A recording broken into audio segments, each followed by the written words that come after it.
Okay, Stephan Speaks. You have one of the best YouTube channels out there, relationship coach, best-selling author. And I just think every time I watch one of your videos, everything is just like, he's right. He's right. It's just so crazy. So there's so much to talk about today. But before we get into it, we were going to do a podcast about a week ago. Yeah. And I think you had an injury. So you said you wanted to do some fasting. Yes. And I know on this channel, we talk a lot about health too. It ties in and the relationships tie into that. But a lot of my viewers are wondering what your lifestyle's like, what type of fasting you do, what type of diet.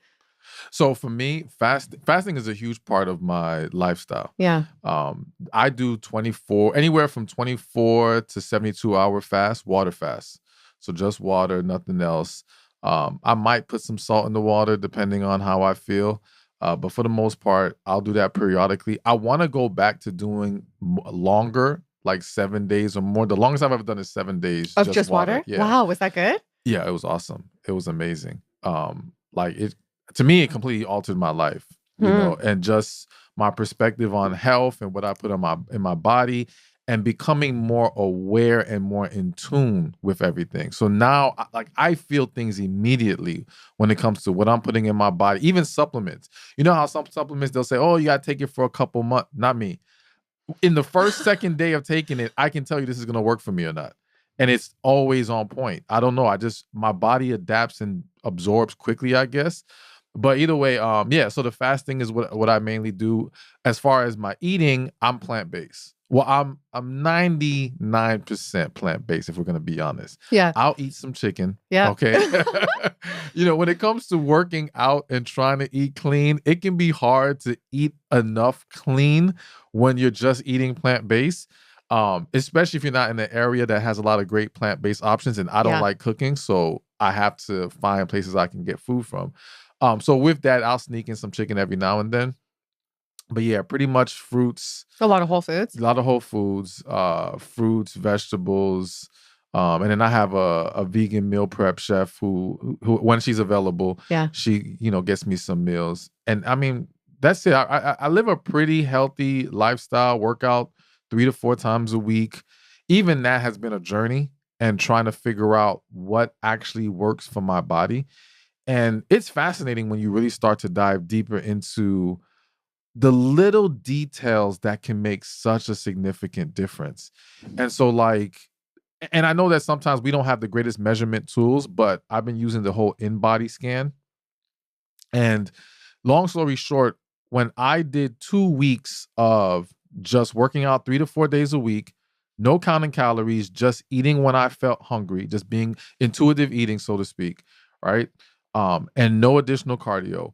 In 2 weeks, I put on 1.6 pounds of muscle, and I lost 0.7 in body fat. Wow, that's incredible. But here's the crazy thing. So then me thinking, oh, let me just add some more to it, right? Let me now add some cardio. That should ramp up the body fat loss. So I start doing cardio right after the workout, just walking on an incline, but still cardio right after the workout, and also being more mindful of getting more steps in per day. And I actually end up going backwards, losing muscle and putting on some fat. And so I believe that part of the problem was that cardio for me was actually killing my gains. And that I have to separate it to where now I only do cardio first thing in the morning, fasted, only walking, and staying in my fat burning zone. And I'm still waiting to see what the measurements will be. I'm gonna find out later this Saturday. But I'm pretty confident this approach is gonna be the most beneficial, because I can put on muscle fast. And it's just finding that proper balance and not killing the gains. And so and even just going from the 3 to 4 days a week, I remember I used to work out 6 days a week, and I felt like I would always hit these plateaus and not progress enough.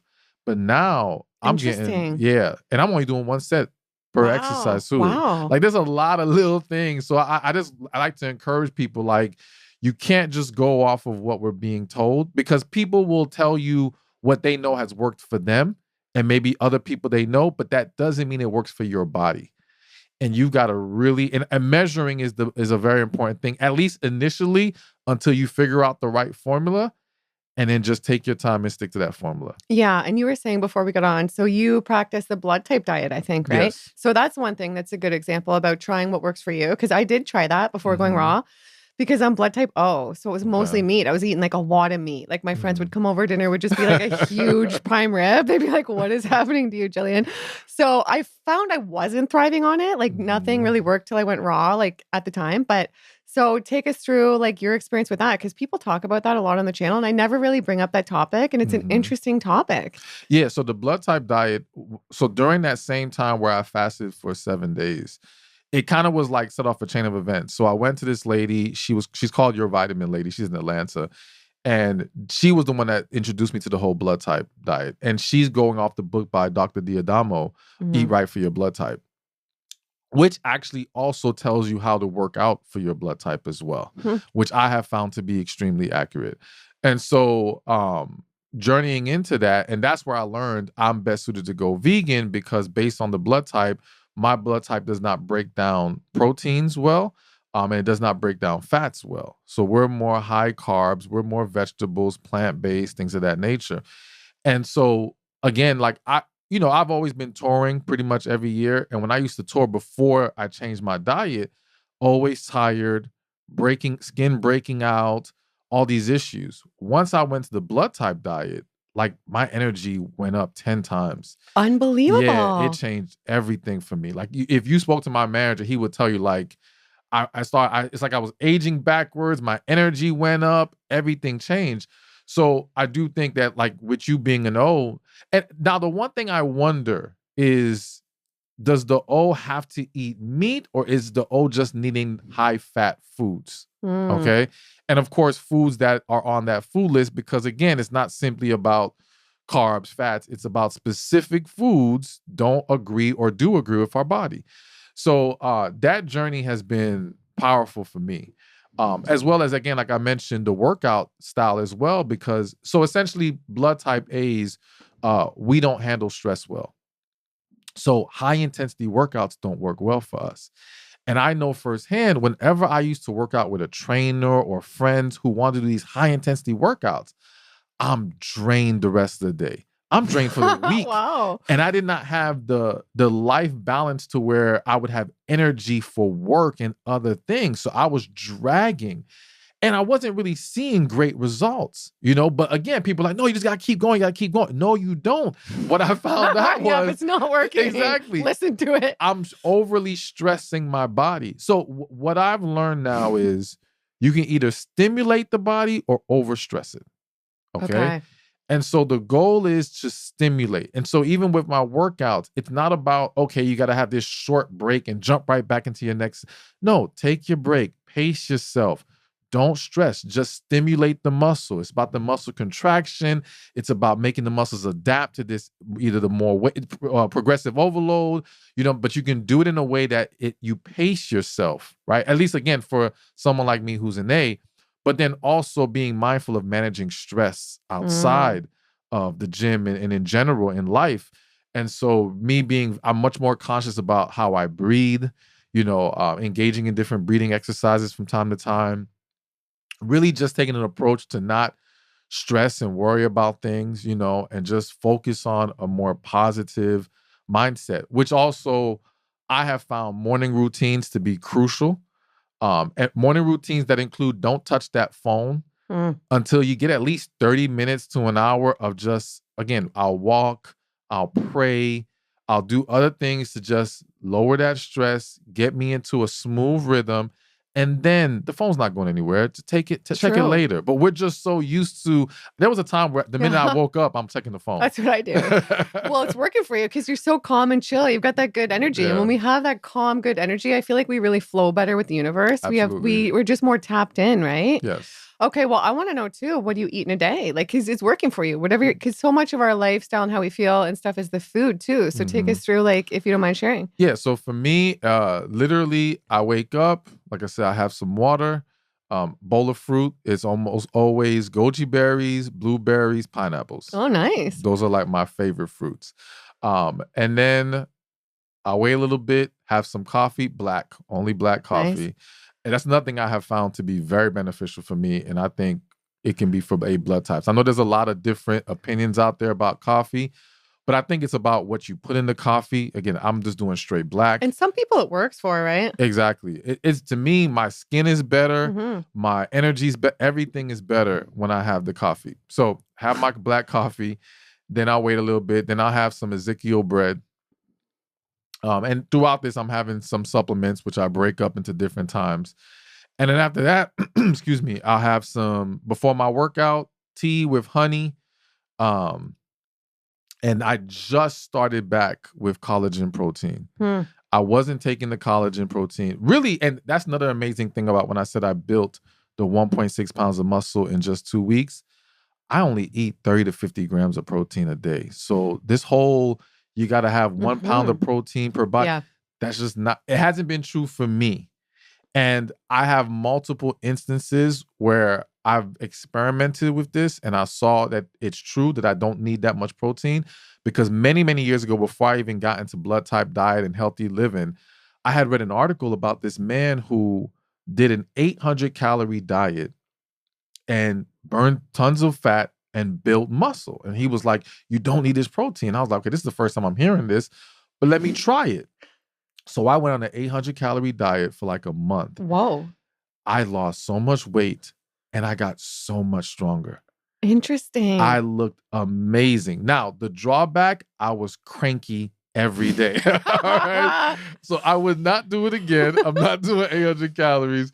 But did it produce the results as far as physique? Absolutely. Absolutely. It's one of the best I had ever looked. Interesting too, right? Yes. So going back to now, so I have my tea, I'll put some collagen. I just started putting some collagen protein, which actually made my knees and joints feel so much better. After that, it could be like one meal that comes to mind, these chorizo tacos, but it's soy chorizo, so it's not actual meat. I'll have that, and the rest of the day is more fruit. Some more 𝒔𝒂𝒗𝒆 bread. I do eat a lot of bread, but again, I try to keep it as 𝒔𝒂𝒗𝒆. Other examples might be rice with quinoa, black beans, mushrooms, sometimes portobello, sometimes oyster mushroom. What other meals? Lentil stew. So these are just some different examples. And then, on the day that I eat chicken, it might be like chicken and broccoli, Yeah. And then other than that, if it's a cheat day or a cheat meal, usually pizza. I love pizza. Yeah. No meat, just margarita pizza. Margarita's the best way to eat pizza. I live for margarita. That's good. Well, it sounds like you take care of yourself. You focus on taking good care of yourself. And I think that really ties in with relationships. I feel like if we become our best self, then we attract the best partner. Yes. Don't you think? Absolutely. And do you think if we're going through periods where we're not our best self and we're at a real low, can you still attract the right partner when you're at a low in life and you're not taking care of yourself? So it is still possible, but there's a very high chance you will fumble the situation or you will reject it in some kind of way. All right. Because a lot of people aren't honest about the fact that they may feel inadequate or insecure. And when they meet this amazing person, especially at a point in their life where they're not feeling good about themselves, they may start to quit. And I think this is even more prevalent with women. Start to wonder, why is he choosing me? Why is he with me? Is this too good to be true? Something must be wrong. She'll start overthinking things and nitpicking. And then, God forbid, start talking to friends who haven't healed from their bad experiences. So they're going to immediately be like, oh yeah, you can't trust this. He's up to something. Or they're going to find something to nitpick because they're, again, still dealing with the trauma from their situation. And I've seen tons of women sabotage, and it can happen to men as well. So I definitely think that not being in a good place within ourselves makes it harder for us to embrace and nurture the right person, but it is still possible to attract the right person. Okay. And say someone's watching and they're single and they want to attract the right partner. How do we essentially become our best self so that we can attract that? Like, what do you think it's important to do and to work on? So number one is to really, I know it sounds cliche, but it's to know yourself, right? But I always tell people it's more so about accepting ourselves than learning ourselves.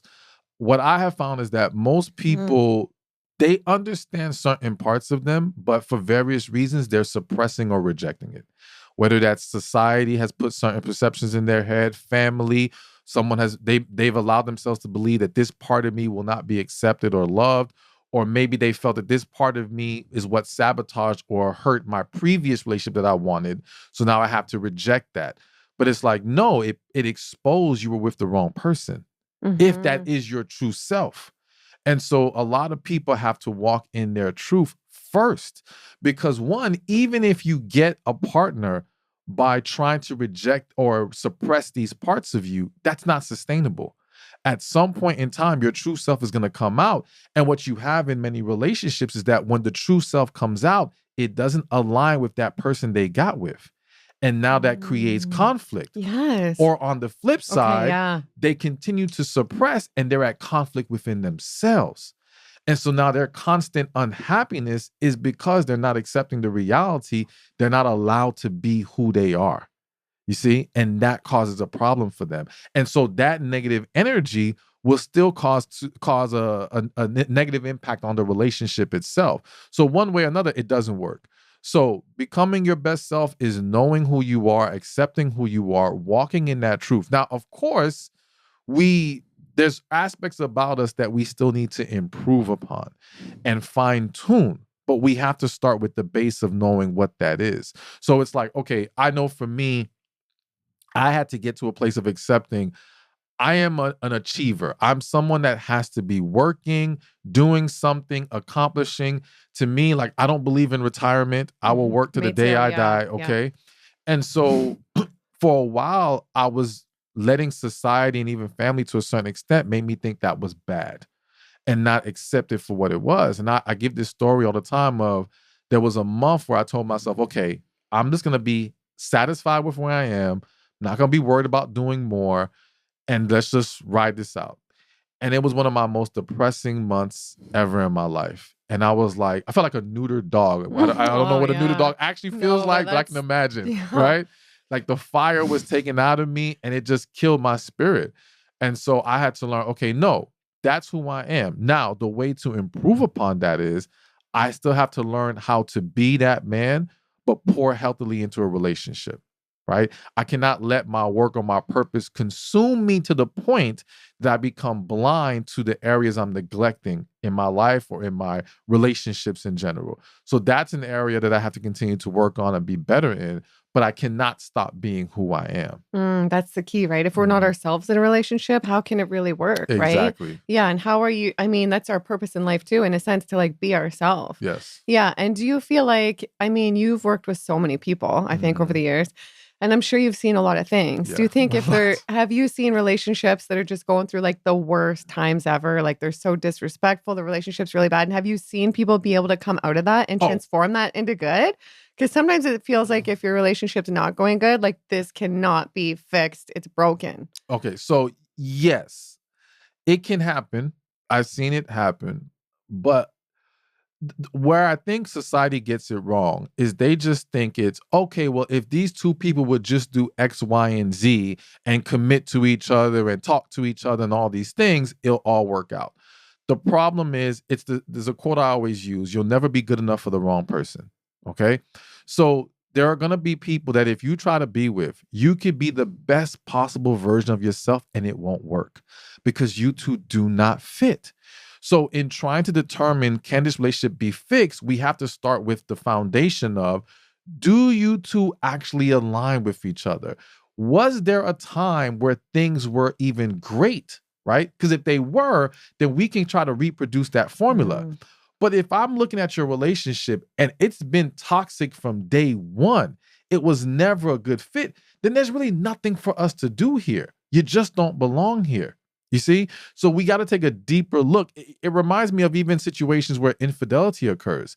I always say, listen, infidelity can be a symptom of two people who just never belong together, or a symptom of something being broken within a relationship that can be fixed. Okay? And so again, it starts with, are these two people even a good fit at the core of who they are? And if they are, okay, everything else is fixable. That's why I'm so big on connection. If there's a real, genuine connection there, I believe everything else can be worked out. It's just that we're human beings. life gets the best of us. So yes, it is possible to fall down this path where things are just getting worse and worse and worse because it keeps piling on and we're not properly resolving or getting to the root of the issue. Okay. But if we're willing to do that, it is possible to get things on the right track. Okay. And do you think that there's a time limit for relationships? Because one of my therapists has said this in the past, like typically relationships will last for about 10 years. And he doesn't think people are really meant to be together longer than that, like in general. What are your thoughts on that? I don't agree with that. Yeah. I don't agree with that. I think that, again, I think his perspective, respectfully, is coming from the place of he's seen some relationships not make it and the rare ones that do. And so to him, he's coming to the conclusion that people aren't meant to last that long. I look at it from the perspective of the majority of people get with the wrong person. True. Okay. Well, why do we do that? Why are we getting with the wrong people? Oh, so many different reasons. It could be we feel like we're running out of time and we need to settle down with somebody, so we pick the most best available option. It could be fear of being alone. It could be societal pressure. It could be pressure because we want to have kids and we feel like we're running out of time. It could be because we're drawn to certain traits and we don't understand how the negative ones this person possesses is going to be a problem in the long term. We're not taught healthy relationships. Many have only grown up around unhealthy ones. So they've normalized certain behaviors. So to them, when that pops up in their relationship, it's like, well, this is what happens to everyone, right? Rather than, no, this is a sign that something is clearly wrong here. So, I mean, the list goes on and on and on and on. People not having healed, which is maybe the biggest one as what leads people into the wrong relationship. Because I always say when you're not healed, you're more likely to run from the right person and run to the wrong one. Wow. So all these different reasons is why too many people get with the wrong person. And that's why we're seeing most people not being able to make it past 10 years or whatever the amount of years your therapist thought, is the time limit. But I think that I remember one time, and of course, this is one example, but I have many. I was catching a Lyft or Uber, and the guy must have been like 70 years old, and he's been married for 50 years. And he's like, to this day, they're happy. Wow. And, there was no doubt in his mind from when he met her, she would be his wife. And they're still playful with each other, intimate with each other, everything. So again, it can happen. It can happen, but it really requires you being with the right person. And do you think, in a sense, we kind of choose what's familiar? Like, I kind of think that, like, whatever we grew up with and the relationships we grew up with that feel familiar in our household, we kind of attract that sometimes after. Like, for instance, I grew up with a single mom who was like British type and didn't like to communicate. I'm like, I love to communicate and work through things. And she just shuts down, never says sorry, like kind of would, I don't know, just like avoidant type, I guess you could say. Yeah. And then I find in my relationship in adulthood, it was like that too. Like just kind of the same exact type of treatment whenever a conflict would come up, like run away, avoid me, like not work it through. So do you think we kind of do that in a sense? Like attract was familiar to us growing up, and how do we like get out of that if maybe it's a negative thing? Well, I would change the word attract to we entertain what is familiar. Because again, I think that in life, we're going to meet various different people, but we feel more comfortable with what's familiar. So even if that even if what's familiar is dysfunction. Yeah. Okay. And so, yes, I think that has that effect on it. I also think that, again, sometimes we're drawn to certain traits, not realizing what comes along with it. Okay. And so this is what's kind of like hitting my spirit in the moment. So here's one example. This is just one example. This doesn't apply to everybody. But the reality is that a lot of women like masculine men, right?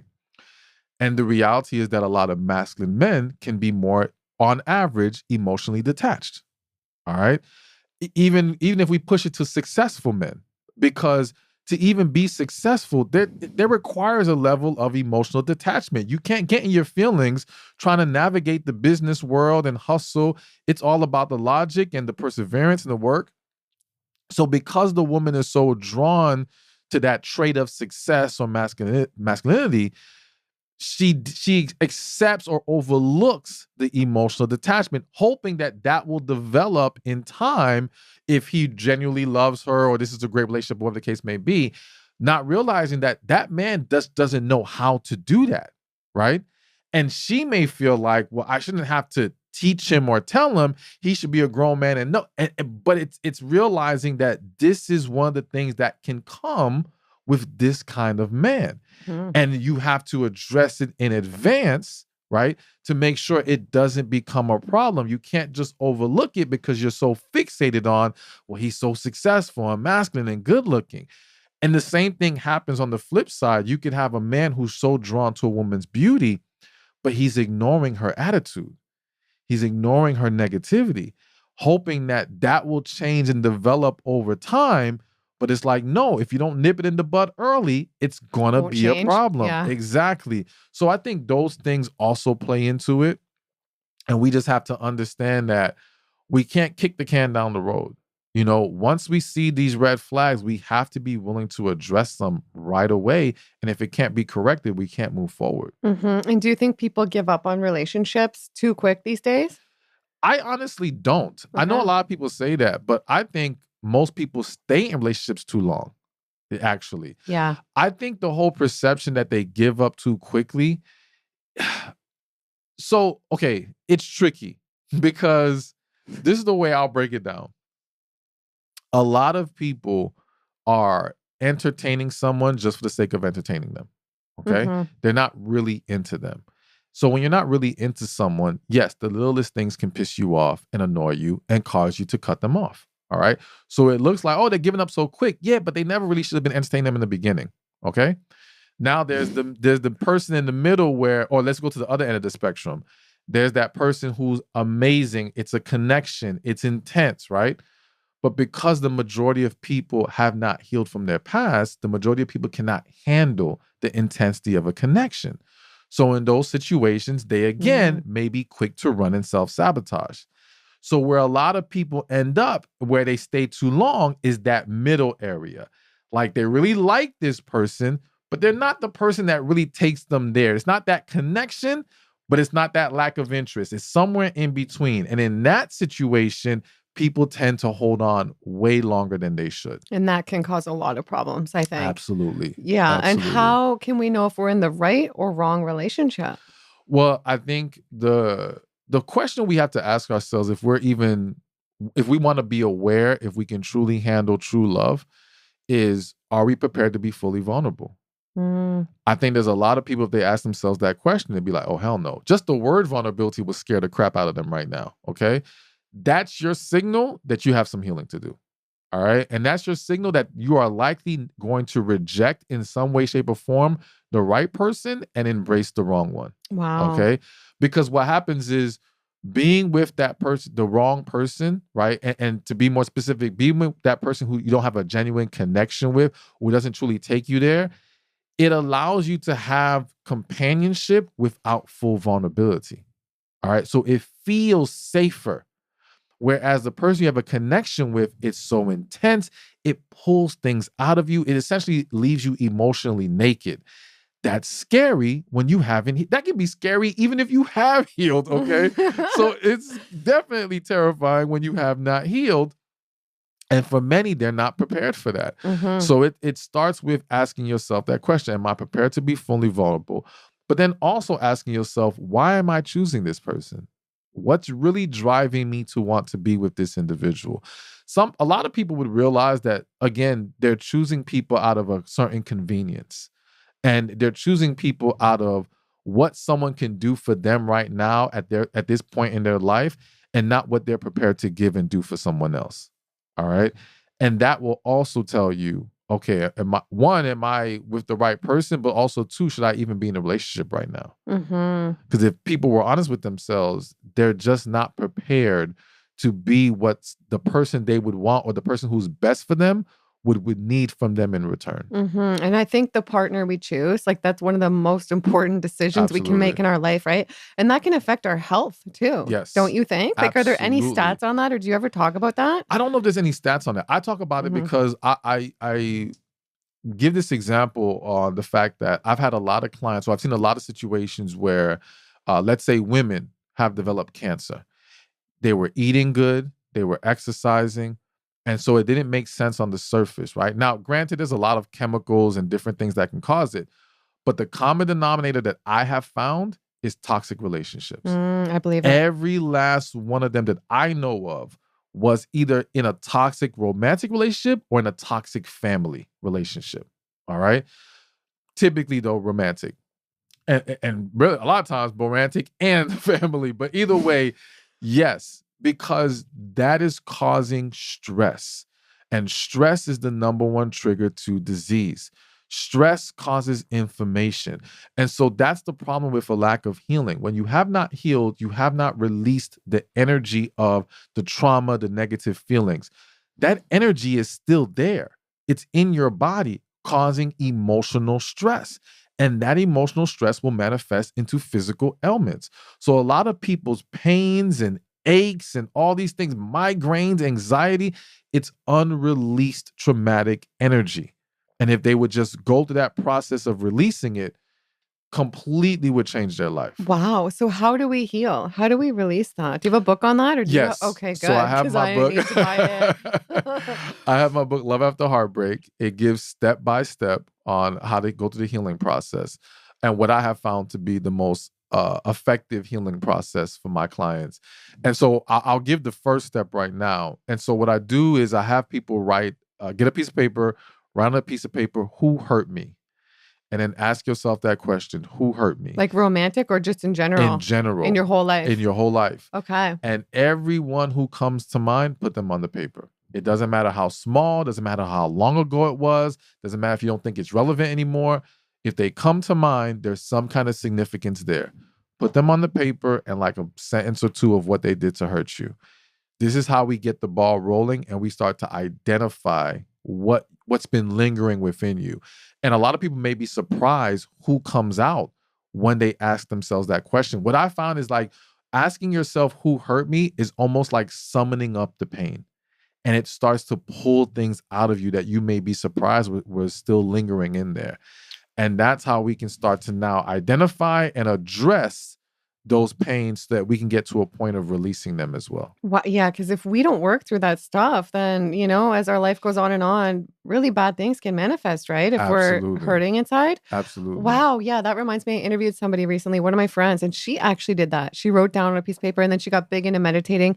And she really believes that that's why she healed, because she had fibromyalgia and some health problems. And she went plant-based too, but she believes it was more the inner work with like healing, stuff like that, than not. Yeah, because again, it's like even if you are eating healthy, if you're remaining in a state of emotional stress, you're not allowing your body to be optimal enough to even absorb all that good stuff. It's almost like you're piling on.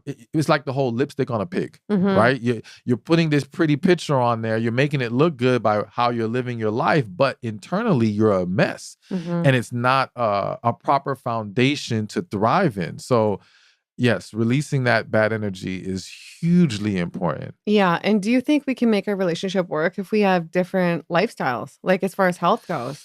Like someone's vegan, someone's carnivore, like someone's eating fast food, someone's taking care of themselves, like, or someone drinks, someone doesn't. So I think it can still work with different lifestyles if they're both healthy or they're both at the foundation of it, whether it be healthy or unhealthy, they're the same. So basically it's like this. If you're carnivore and he's plant-based, but you guys are both health conscious, going to the gym, all this stuff, I think it can work. Okay. Right? Makes sense. But even if he was plant-based and you're plant-based, but he's unhealthy plant-based and you're trying to be health conscious, I think that conflicts. Yeah, I agree. Okay? So to me, it's really, it's about how we approach things versus the exact things that we eat. Now, of course, would it be optimal if we're the same blood types and with the same eating styles and all these different things? Yeah, it makes everything easier, right?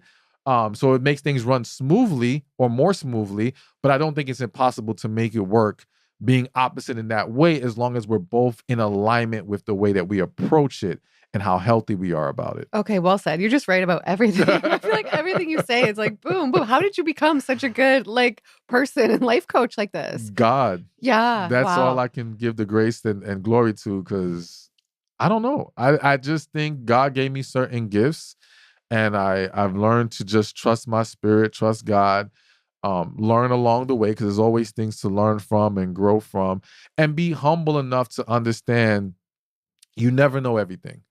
So you always have to be open to all kinds of possibilities and things of that nature. That's why I try to be careful when I speak on certain things, because I want people to understand, yes, I'm confident about what I'm saying, but I'm always open to the possibility of maybe there's a small detail I need to learn about that can alter things a little bit. Yeah, you know? and I have a lot of respect for that. You're very humble. Thank you. And another thing, okay, so the term narcissist, this is thrown out around a lot these days. Yes. So we have to talk about this. One of my viewers too, they were asking about that. I think they were saying they were married to a narcissist or something, and they want to make sure, okay, if you've been in a relationship married to a narcissist and then divorce them, how do you make sure you don't attract another one? So maybe could you define for us too what a true narcissist is and how to recognize if we are one or if we're with one and what to do about that? So I have at least I think it's a very different take on narcissism. I think I understand the need or the desire to clinically label things, right? And break them down in that way. But I think at the end of the day, narcissism is simply selfishness. All right. An individual who is all about themselves. And it's, to me, it's not a personality disorder. It is a function of a lack of healing somewhere. Okay. So even a narcissist can get healing and come out of that narcissism, as far as I'm concerned. Right. Now, there may be some people that exist that it's just who they are. Maybe, possibly, I'm always open to that possibility. But I think for a lot of people, they can come out of it. As well as I think for some people, they can go into it. I think people don't realize. So an example I'll give is, imagine a woman, and of course, it can be man too, but I'm going to use a woman because typically when we say the word narcissistic, people think man, right? Yeah. They don't think woman, but women can be narcissistic too. Exactly. So now, imagine, let's say a woman, she gets with a man, and initially everything's going okay. Okay. It's not great, but it's okay. Either way, over time, she feels like she's being neglected. She doesn't get what she needs from this man. And she reaches a point where she says, F it, I'm done with this. I'm just going to look out for me. I'm just going to be all about me. Whether she realizes or not, she has now walked into a narcissistic mindset. She is now not concerned with his feelings and what he needs. It's about her. Now, I understand why she's there, but the reality is that she isn't indeed being a narcissist. So I think a lot of people don't realize how they can become narcissistic or even have narcissistic moments. Because again, it's about selfishness to me. It's about disregard for the other person's feelings, right? It's about not caring how this impacts them and just being focused on us. And so in regards to avoiding a narcissist, here's what I have found to be a huge reason why a woman entertains, again, because it's always about entertaining, not attracting. You're attracting all kinds of people. The reason why you picked the narcissist and entertained him is because you chose, really. You're entertaining it. Yeah. Because for a lot of women, there's an issue of codependency going on. And a lot of women want to feel safe and valued and a level of security in that relationship, and consciously or subconsciously choose a man who essentially needs them. All right. So there's a lot of women that they feel safe because, well, he needs me. I'm pouring so much into him. I'm building him up. I'm doing all these things for him. And that blinds them to the fact that you do for him, he doesn't do for you. Okay. This is the foundation of the narcissism, because it's all about this guy. You're not making sure you're being poured back into. But again, you're feeling good because you feel like you have so much value here. You see? And it's even like for some women where you may have heard women online saying they want a medium ugly guy, right? And in reality, the internet, the desire for a medium ugly guy is a mechanism of, I think I'll be safer with the guy who doesn't get all this attention, who will be happy to have me because I'm so much better looking than him. I'm more desirable.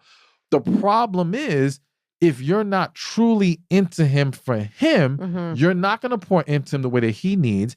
And if he at his core does not have the things that you need to be poured into you, you're not going to be happy in the long run. All right. And one way or another, this whole thing is going to blow up in your face.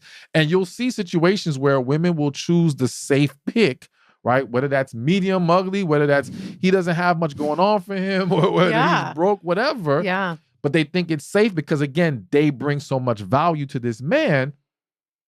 And they think, oh, well, he'll never cheat on me. He's lucky to have me. And then he ends up cheating.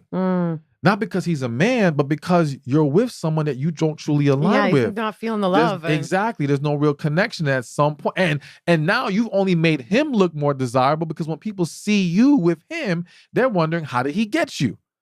And for some women, that's like, I want to find out. Okay. And so now this man's going to even draw more attention just by being in proximity of you. So there's just so much more to it. But to go back to the question, again, it's about entertaining the narcissist, and it's about understanding your value. A lot of those same women who entertain the narcissist, if they met the amazing man who had it all together, would be intimidated by him. And it would go back to questioning, why me? You know, she won't feel safe, but she doesn't feel safe because she doesn't understand her value with him. Wow, yeah. Because I think a lot of us women don't understand our value and lack self-worth, right? Yes. So is there any tips for working on that so we can feel more self-worth and more valuable? I really want women to understand the number one key to their value is their energy. All right? Number one. Because there's a lot of women where I know tons of stories where a woman can meet, let's say there's a woman, she's not college educated, she has a simple job, maybe even lives with her parents still. And let's say she's late 20s, right? Or early 30s, whatever. She meets this amazing, successful man, college educated, got it all together. And she's like, why would he choose me? What do I have to bring to him, right? And she doesn't realize he wants to be with you because he's attracted to you, because your energy that's where he values you. It's not whether you have degrees and this. Are there some men who want that? Yeah, but it starts with the energy. I love that. I've never heard that before. It makes so much sense. Yeah. It really does. And even think about, I don't know why I got to use this example, but I've used it before in one of my books. So I like to tell women, think about how, for those who've ever been to a strip club, okay? I have. If you were to pay attention, the woman who can make the most money is not necessarily the woman who looks the best, has the best body, or dances the best. It's the one who makes the customer feel the best, the one who can talk to the man in the way that he needs to be talked to. She doesn't even have to dance. She could just sit by him the whole time. Yeah. And he will pay her. And he will come back next week and the week after and do it over again. Even though he knows deep inside, she probably doesn't want me. She's just playing me. Yeah. The fact that she knows how to make him feel good and pour that energy into him, it's intoxicating. It's hard to resist for a lot of men. Yeah. Now, I'm not going to sit here and say energy is the only thing that matters. No, but that is the core foundation of what brings out the woman's value, because you could have all these wonderful traits and things about you, but if your energy is bad, it cancels everything out. Wow. See, that's why I like to eat well, because I feel like it gives me better energy. If we do things, that nourish ourselves, we have better energy too, and more loving energy because we're loving ourselves, right? So then we can offer more to that person. Absolutely. There was a woman once that reached out to me, and she talked about how she went on a health journey. She lost 50 pounds. And she finally realized how much different her attitude was after she started eating better and losing the weight. And how she went from struggling in dating to getting married, happily married. Now, of course, is that everyone's automatic story? No, but yes, what we put in our body affects our mentality, our emotions, our moods, our energy overall. And so we have to be careful. And it starts there. What we're putting in our body, getting enough sleep, hydrating, all these things matter into how you're going to show up in life, in your relationships and how you just feel. My goal and desire for both women and men is to optimize themselves for a higher quality of life. And then from there, so many other things will fall into place by nature. Okay, I love that. And another thing that always comes up is the whole 50-50 thing. So what are your thoughts on that? Because I think a lot of women like to feel like provided for, protected, and they can feel like in their feminine essence. And I think sometimes they can feel a little bit bitter if they're having to feel overwhelmed with expenses and things like that. But it is the modern day. So like, what are your thoughts on that? What do you see in the people you work with, where what works, what doesn't work with as far as like the expenses go? Okay. So first I'll say, different things work for different people. And if two people want to say to me they actually want to be 50-50, cool. Go do your 50-50. Do I personally believe in it? Absolutely not. Okay. I think I that don't either. As a woman. In my both professional and spiritual opinion, one, I do not think women were made to have to take on all the stress of work that they're taking on right now. I understand that for some it is empowering and they enjoy it. And I think if you are a woman who genuinely enjoys being out there, achieving, doing stuff, by all means do it. Because again, I want you to be your true self. Okay. But I think there's a lot of women who fell in that rabbit hole and deep inside, they don't want that. They'd rather be home, raising a family, enjoying themselves, having more freedom, right? And I think just looking at it from the perspective of, again, the way our bodies are wired, the woman's body is not built to have to handle so much stress, all right?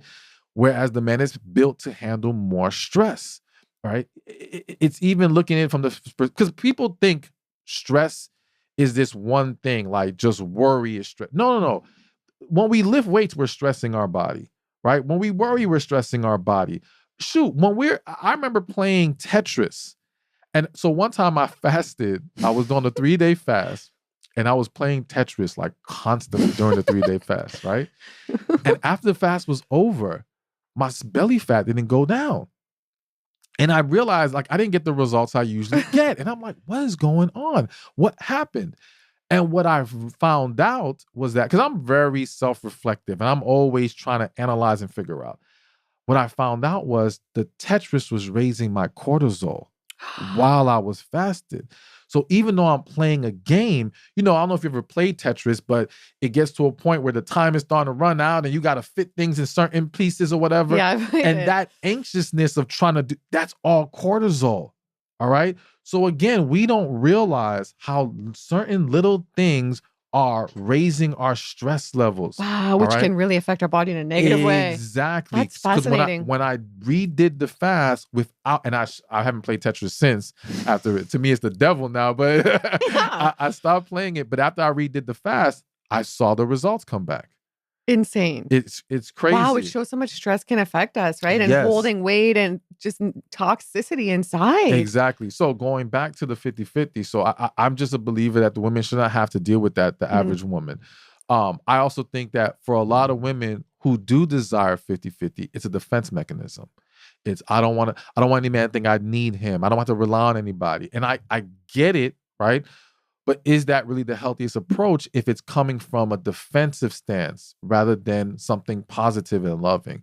Is it truly who you are or who you think you're supposed to be to quote unquote protect yourself? And does it really protect you if it causes you to be miserable in other ways? All right. So I think that ideally, I would love to see less 50-50 and more just protecting, providing for men. But I understand that because of the way society is shaped right now, and the economy is, it's not that simple initially. So to me, I encourage those who maybe are not there yet to just come into it with a plan. The plan should be, let's get to a place where my wife, my partner no longer has to have the financial burden on her. So maybe it's all right if we get together, and I'm just giving a random example. Let's say there's two people, men and women, they meet, they both make $50,000 a year, okay? If I was coaching them to how to get away from the 50-50, let's try to live under one person's income, all right? And let's stack up the other 50 for savings, investments. Let's lay it out to where now Maybe in 3 years, 5 years, we can shift her out of having to work. Now, if we want to have kids, she has the freedom to be home. We still can live under that 50. If our investments have multiplied, all right, then we can bump up our lifestyle. And I think that's the conflict for a lot of people. It's the battle of the desire for the lifestyle many want to live and versus making the current sacrifices, right? People want what they want right now. Mm-hmm. But if they were willing to take a longer term approach to it, and say, let's have a 5-year plan, 7-year plan, whatever, maybe 3-year plan, for some 2 years, whatever it is, I think people could get to that place. As long as they're willing to live below their means, I think it's doable. And I think love it that causes tip. more harmony across the board. Yeah, I think that's really smart. Like stacking up the one person's salary and then making a plan. That's brilliant. Genius. You think of all these things yourself. Okay, let me see what other questions there are. There are a few questions. And I want to ask you too, how does someone know if they're in the right relationship? How does someone know if they're in the right relationship? Like, this is a healthy, right relationship. Like, are there boxes that are like, it has this and this and this? So I'll give you the boxes I think need to be checked. Now, I'm going to start with what I think is the most important one, but it only applies to those who are believers. So one, I believe in talking to God, all right? And if God in your spirit has said to you, this is it, all right, we can go from there. The reason why I emphasize in your spirit is because a lot of people pray and they pretty much say, God, show me something. Mm-hmm. And then they wait for quote unquote signs to occur. And what people don't realize, as far as I'm concerned, is that you're still leaving it up to yourself to interpret the sign. And it doesn't mean you're interpreting it right. You're also leaving up to yourself to assume that it actually was a sign. Because sometimes it could just be a natural occurrence of life. I know. Like, give me a sign of a red balloon. Oh. Exactly. Like I've had some people say they prayed and they asked God, if this is the person for me. And the minute they ended the prayer, that person called them. Now, listen, could it be that was a sign? Yeah, but that could have just been random timing of the situation, right? We don't know. So to me, it's important to hear the answers within our spirit while we are still in prayer, all right? That I have more confident that is God speaking to you rather than interpreting signs and things of that nature. The second thing is connection. Do you feel a genuine, deep connection with this individual? And part of what will help you understand if that connection is real is that, can you be yourself? As we talked about earlier, there are so many people in relationships where they say, I love them, but I can't be myself. Then you're not in the right situation. Now, if you saying you can't be yourself is because of your own fears, not them rejecting who you are, then that's a different issue, right? You have to be confident enough to walk in your truth.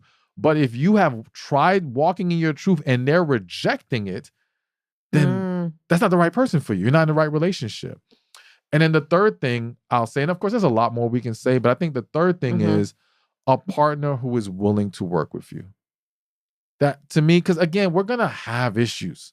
We're going to have, if not just maybe a moment of an issue or some stumbling blocks here and there, it's the problem is not the issue existing. The problem is, are we willing to take the measures to overcome these issues? And if you have a partner who is, all right, you're in a good place. True. But if they're unwilling to do the work, there's nothing for you to do with them. No. It's just not going to go anywhere. True. And if someone's watching and they're heartbroken, like, I know that can be one of the worst feelings in the world when maybe you're told, like, this isn't going to work, like you're broken up with. What are some tips to working through that and not losing your mind, not hitting like those depressive lows? How do you work through that? So first thing I always tell people is they have to remember that a lot of times a breakup is a blessing in disguise. And that blessing can be viewed in various different ways. For some people, the blessing is you never belonged there, and you needed this to happen to try to start the process of breaking you free from this unnecessary relationship. For some people, you needed a reset. Maybe this can work, but you guys needed to step away from each other. And if you are willing to take that time to focus on what needs to be improved within yourself, getting you back in alignment, then you may have a chance to make it work again. I don't want that to be the focus. I want improving yourself to be the focus, healing to be the focus, but it could be a reset to where you guys are able to come back together. It could be simply you lost your focus on certain things that you need to refocus on. That could be God. That could be your career, your purpose. There's other things that maybe you let fall by the wayside. And this is just a wake-up call for you. There's many possibilities, but I think it always starts with look at this as it's like when they say when God closes one door, he opens another. Mhm. So what doors can I open right now? What are opportunities waiting for me at this moment? Rather than dwelling on the loss, what can I gain from this situation? I think, again, also understanding that we got to take a deeper look of, were they really the person for us to begin with? Again, a lot of times we just get so caught up in this, in our desire for this individual. And sometimes it's not even the person that you want. It's the dream of the situation. It's the fantasy of it. It's, for some people, you were hoping to finally have someone you can marry and have kids. But when you take a step back, you realize you're not really into that person, or Mhm. they're not really good for you, right? So now you have to be willing to accept that and realize, okay, this is my chance to move in a new and better direction. But also, again, and I said it before and I'll say it again, focus on healing. You got to heal, but not just heal from this breakup, heal from everything in your past. Okay, we all need to get your book. I'm ordering it today because I just want to heal. We want to be our best selves because then we have our best life, the best relationships, right? Absolutely. And okay, so to end off, and then also let everybody know where they can find you, I want to know what's your number one tip for relationships and your number one tip for health, because you're into health big time too. You know a lot about health. So, okay. Well, first, where everybody can find me, Stephan Speaks on Instagram, YouTube, you name it. That's STEPHAN Speaks, or go to my website, stephanspeakshop.com. Number one tip for relationships, being your true self. I really think that is a huge key. I mean, I always say healing. We know that's a part of it, but the one that just resonated with me the most at this very moment is being your true self. Everything else can start to fall into place when you get into alignment with yourself. It's like, how can you align with anyone if you're not in alignment with yourself first? So true. Okay. My number one tip for health, learn your body, your the specific things that work for you. Do not assume what works for everyone else will work for you. Start paying attention. I am my own guinea pig. I will test out little things here and there all the time. And I do it, of course, under a controlled environment so that I'm not going to overdo anything and cause a problem. But I've learned what works for me may not work for someone else, and vice versa. Everything does work, though. So whether it's keto, carnivore, plant-based, vegan, it all works. It's just, who will it work for? Mm-hmm. I know, because you see a lot of people where different thing works, right? But then you see other people being like, that doesn't work, but you see it works. Exactly. I love how humble you are. I think you're amazing. Thank you. This has been so awesome, and I've been glued to everything you're saying. So I hope you guys, the viewers, have as well. It's been so inspiring. So keep on doing what you're doing. You're doing God's work, and you're incredible. So I'll put your book, your socials, everything down below. Everybody go follow Stephan if you don't already. And thanks for just sharing everything, for being so open, for adding so much value. And you guys, I'll put another great podcast on the screen right now if you guys want to watch that one. And we'll see you in the next one. Bye.